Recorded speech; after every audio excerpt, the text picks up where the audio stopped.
तो पिछले एपिसोड में सिंगजुन को अपना एक अलग टीम बनाने का परमिशन मिल गया था, जिसके बाद अगले सीन में हम देखते हैं कि वो उस जगह से बाहर आ रहा होता है। लेकिन इस वक्त वह किसी बात से परेशान भी लग रहा था और फिर कहने लगता है कि अगला टेस्ट क्या होगा उसके बारे में भी मैं कुछ नहीं जानता, जबकि इतने सारे डीमन को मारने के चक्कर में मेरी सोल बुरी तरह से इंजर्ड हो गई है। इसीलिए सिंगजुन डिसाइड करता है कि उसे इसके बारे में जल्दी ही कुछ करना होगा, नहीं तो इसके वजह से उसकी परेशानी और भी ज्यादा बढ़ सकती थी। अब इसी बारे में सोचते हुए वह अपने कैंप के अंदर आ जाता है और फिर डिसाइड करता है कि आज रात वह बहुत ही अच्छे से आराम करेगा। इसके बाद हम देखते हैं कि जैसे ही वह अंदर आकर बैठा था तभी इसी वक्त वहाँ पर बुफान भी आ जाता है और सिंगजुन से कहने लगता है कि अब तो आप सेकंड लेफ्टिनेंट भी बन गए हैं, जिसके वजह से कम आपके अंडर में 100 लोग जरूर होंगे। अब इसके बारे में सोचकर बुफान बहुत ही ज्यादा खुश होने लगा था और कहने लगता है कि अब तो मुझे भी इस बात से बहुत ही फायदा होगा, क्योंकि अब हमारी टीम में बहुत सारे लोग आने वाले हैं। लेकिन तभी सिंगजुन उससे कहता है कि तुम इसके बारे में सोचकर बहुत ज्यादा खुश मत हो, क्योंकि मैंने तो एक एलाइट टीम बनाने का डिसाइड किया है और इसीलिए डाउनग्रेडिंग रूल के हिसाब से हम अपने टीम में अभी केवल 10 लोगों को रख पाएंगे। तब इसके बारे में सुनकर बुफान थोड़ा सा चौंक जाता है, जिस पर सिंगजुन उससे कहता है कि तुम्हें क्या लगता है, अगर हमारी टीम में कम लोग होंगे तो यह बुरी चीज है, क्योंकि तुम जितने लोगों के साथ में मिलकर फाइट करते थे उनका भी नंबर तो बहुत ही कम था। तब इसकी बात सुनकर बुफान उससे कहता है कि आपकी बात तो सही है और इसीलिए मैं इसे शेयर जरूर करूंगा,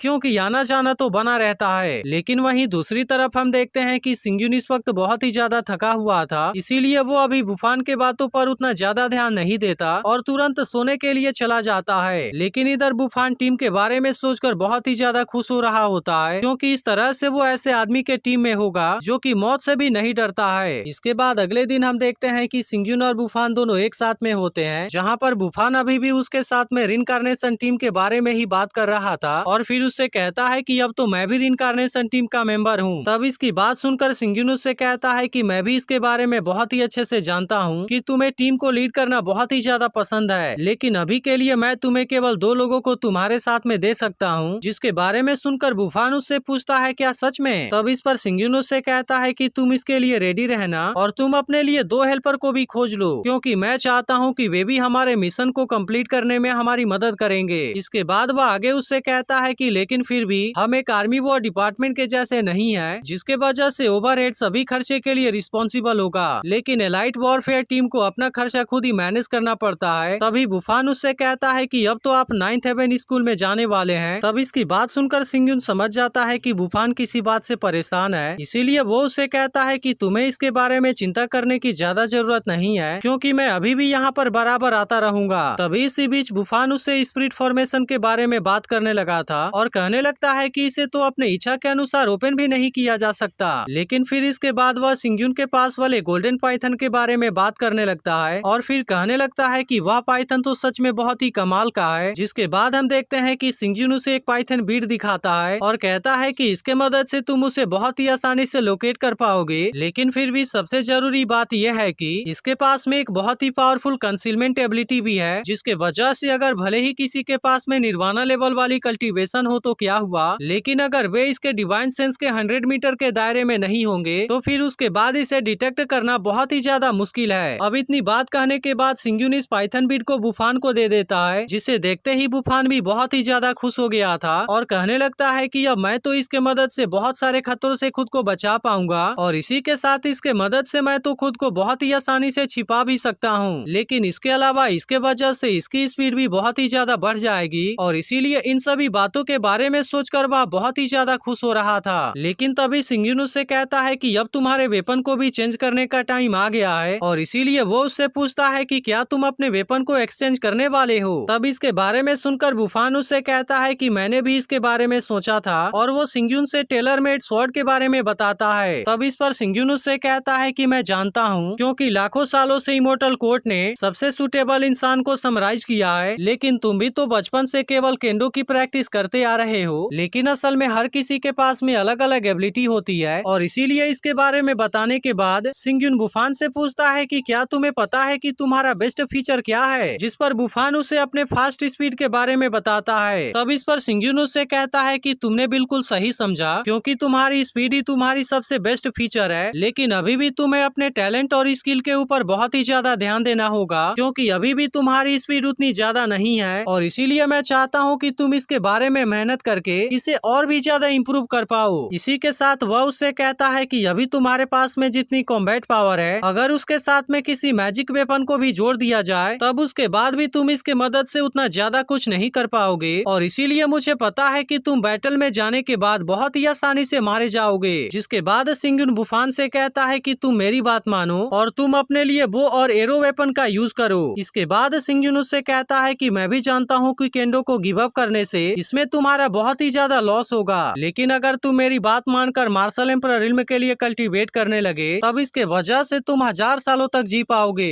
इसीलिए मुझे लगता है कि तुम्हें 19 साल का जो नुकसान होने वाला है वो अगले 1000 सालों की तुलना में कुछ भी नहीं है। तब इस बात को सुनकर बुफान इसके बारे में कुछ देर के लिए सोचता है और फिर सिंगयुन से कहता है कि मैं केंडो को गिव अप करने के लिए रेडी हूँ और अब से मैं बो और एरो वेपन का ही यूज करूंगा। तब इस पर सिंगयुन उससे कहता है कि जो लोग भी अपने लाइफ में सक्सेस पाना चाहते हैं उनको अपने लिए कभी न कभी सही रास्ता चुनना पड़ता है, जो कि मेहनत करने से ज्यादा इम्पोर्टेंट है। वहीं दूसरी तरफ हम देखते हैं कि सभी जख्मी स्टूडेंट उसी जगह पर वापस आ गए थे जहाँ से इन सभी को टेस्ट के लिए टेलीपोर्ट किया गया था। तभी कुछ देर में सिंगयुन भी यहाँ पर आ जाता है और वो आदमी इनसे कहता है मैं उम्मीद करता हूँ कि जो लोग भी अभी तक जिंदा बचे हैं वे लोग इस बार वाले टेस्ट को बहुत ही अच्छे से याद रखेंगे, क्योंकि इसके दौरान इसमें बहुत सारे लोग मारे गए। इसके बाद अगले सीन में हम देखते हैं कि ये सभी एक मास्टर के पास में आ गए थे, जहाँ पर मास्टर इनसे कहता है कि बैटलफील्ड में हमारे लगभग आधे कैंडिडेट मारे जा चुके हैं जो कि अब कभी भी वापस नहीं आ पाएंगे, इसीलिए उन सभी के फैमिली को एक वॉर डेड का नोटिस भेज दिया गया है और इसी के साथ उनको इसके लिए पेंशन भी दिया जाएगा। लेकिन इसके बाद वो इनसे कहता है कि तुम सभी 100 डीमन को मारने में कामयाब हो गए हो, जिसका मतलब है कि तुमने इस टेस्ट को सक्सेसफुली पास कर लिया है और इसीलिए अब से तुम मेरे स्कूल के स्टूडेंट बन गए हो। अब इतनी बात कहने के बाद वो इन सभी को इनका बैज भी दे देता है और फिर कहता है लेकिन हमारे बीच में एक ऐसा कैंडिडेट है जिसने कि 100 नहीं बल्कि 1000 डीमन को मारा है और इसीलिए उसे सेकंड लेफ्टिनेंट के पोजीशन पर प्रमोट कर दिया गया है। और अब इतनी बात कहने के बाद वो इनको सिंगयुन का नाम बताता है। तब इसके बारे में सुनकर बहुत सारे स्टूडेंट हैरान हो गए थे। जिसके बाद मास्टर इनसे कहता है कि तुम सभी अभी नए स्टूडेंट हो, लेकिन फिर भी तुम्हारे पास में किसी तरीके के मैनर की कमी नहीं होनी चाहिए। तब इस पर सिंगयुन उसके सामने आकर कहता है कि हम इसके बारे में बहुत ही अच्छे से जानते हैं और इसीलिए अब इसके बारे में आपको बताने की जरूरत नहीं है। लेकिन तभी इसमें से कुछ लड़के सिंगयुन का मजाक उड़ाने लगे थे और कहने लगते हैं कि इसने जरूर ही किसी इविल तरीके का यूज किया होगा, क्योंकि मुझे इस बात पर तो यकीन ही नहीं होता कि वो केवल 7 दिनों में 1000 डीमन को मार सकता है। लेकिन सिंगयुन इस बात के ऊपर ज्यादा ध्यान नहीं देता और वो उसे इग्नोर करके यहाँ से जाने लगा था। लेकिन तभी कोई दूसरा लड़का कहने लगता है कि इसके बॉडी के ऊपर तो कोई भी जख्म का निशान नहीं है, इसीलिए मुझे लगता है कि इसने बैटलफील्ड के केओस का एडवांटेज लिया होगा और अपने किसी हिडन टेक्निक का यूज करके इसने डीमन के सोल को कलेक्ट कर लिया होगा। अब ऐसी बातें करके ये सभी इसके ऊपर हंसने लगे थे और कहने लगते हैं कि वह तो इसके ऊपर कोई जवाब भी नहीं दे रहा है। तब इस पर सिंगयुन इनसे कहता है कि मैंने तो इसके बारे में सोचा भी नहीं था कि यह भी कोई बहुत ही बड़ी चीज होगी, लेकिन मुझे तो ऐसा लगता है कि तुम सभी केवल दूसरों को गलत तरीके से ब्लेम करने में बहुत ही आगे हो। तब इस बात को सुनकर वे लड़के इसके ऊपर गुस्सा होने लगे थे, लेकिन तभी मास्टर इनको शांत कराते हुए एक नोटिस दिखाता है और फिर कहता है कि यह टीम डीमन कैंप जाने वाली है, इसीलिए जो कोई भी डीमन के इलाके में जाकर वुल्फ और बुल डीमन के कैंप के ऊपर अटैक करेगा और इसीलिए अगर उसने उन सभी डीमन को मार दिया तो फिर उसका सिर लाने के बदले 1 बिलियन स्पिरिट स्टोन दिया जाएगा। अब इसके बारे में जानकर ये सभी काफी हैरान हो गए थे और फिर कहने लगते हैं लेकिन उनके पास में तो निर्वाणा लेवल वाली कल्टीवेशन है। लेकिन इसके बाद भी सिंगयुन वहाँ से न केवल बच निकलने में कामयाब हो पाया बल्कि उसने अकेले ही इतने सारे डीमन को मार भी दिया। तब इनकी बात सुनकर सिंगयुन कहता है कि मैंने अकेले ही इन सभी डीमन को मारा है, इसीलिए भले ही तुम्हें लग रहा होगा कि यह चीज बहुत ही ज्यादा डिफिकल्ट है, लेकिन असल में मेरे पास बहुत ही भरोसेमंद टीममेट हैं, इसीलिए मैं उम्मीद करता हूँ कि अब तुम सभी को डीमन के बारे में बहुत ही अच्छे से पता चल गया होगा और तुम्हें यह भी समझ में आ गया होगा कि वे कितने ज्यादा खतरनाक हैं, क्योंकि बैटलफील्ड में अगर हमें एक साथ मिलकर फाइट करने का कोई भी चांस मिला तो फिर मैं उम्मीद करता हूँ कि तुम सभी बीते हुए बातों के बारे में भूल जाओगे और अपने साथ वाले स्टूडेंट को बचाने में उसकी मदद करोगे, क्योंकि मैं इस बात को बहुत अच्छे से जानता हूँ कि किसी एक आदमी की पावर लिमिटेड होती है, लेकिन अगर कोई एक अच्छी टीम बैटलफील्ड में चली जाए तब उसे वहाँ पर हरा पाना बहुत ही ज्यादा मुश्किल हो जाता है। तब इसके बारे में सुनकर ये सभी इसके लिए एग्री हो गए थे और वे सभी इसे रिस्पेक्ट भी देते हैं। जिसके बाद हम देखते हैं कि सिंगयुन भी इस बात से खुश हो गया था और सोचने लगता है कि फाइनली मैं तो एकेडमी में एंटर करने में कामयाब कामयाब हो गया, लेकिन अभी भी मुझे नहीं पता कि लियू शियान कहाँ पर है और इस वक्त वो क्या कर रही है। तभी अगले सीन में हम देखते हैं कि एक लेडी सिंगयून के ऊपर नजर रख रही थी और फिर कहने लगती है कि इसके पास में तो एक अच्छा माइंड है, लेकिन फिर भी इसकी कल्टीवेशन बहुत ही ज्यादा कम है, क्योंकि इसके पास में तो केवल लेवल 5 वाली मार्शल स्पिरिट है। इसीलिए इस लेडी को लग रहा था कि यह चीज तो बहुत ही ज्यादा कॉमन है, जबकि इसके स्टूडेंट सिंगयून से बहुत ही ज्यादा पावरफुल हैं। तभी अगले सीन में हम लियू शियान को एक जंगल के बीच में देखते हैं, जहाँ पर कुछ डीमन ने उसे चारों तरफ से घेर लिया था और कहने लगते हैं कि इसके पास में तो निर्वाणा रिल्म वाली केवल लेवल 6 वाली कल्टीवेशन है, लेकिन क्या इसके बाद भी इसके पास में इतनी हिम्मत आ गई कि इसने हमारे गुफा के ऊपर अटैक कर दिया। अब इस बात के वजह से वे सभी इसके ऊपर काफी गुस्सा होने लगे थे और कहने लगते हैं कि शायद इसे मरने की ज्यादा ही जल्दी है। लेकिन तभी अचानक से लियू शियान इनके ऊपर अपने पावर का यूज करना शुरू कर देती है और कहती है कि क्या तुम्हें सच में लगता है कि तुम मुझे छू भी पाओगे। और इसके बाद एपिसोड यहीं पर एंड हो जाता है।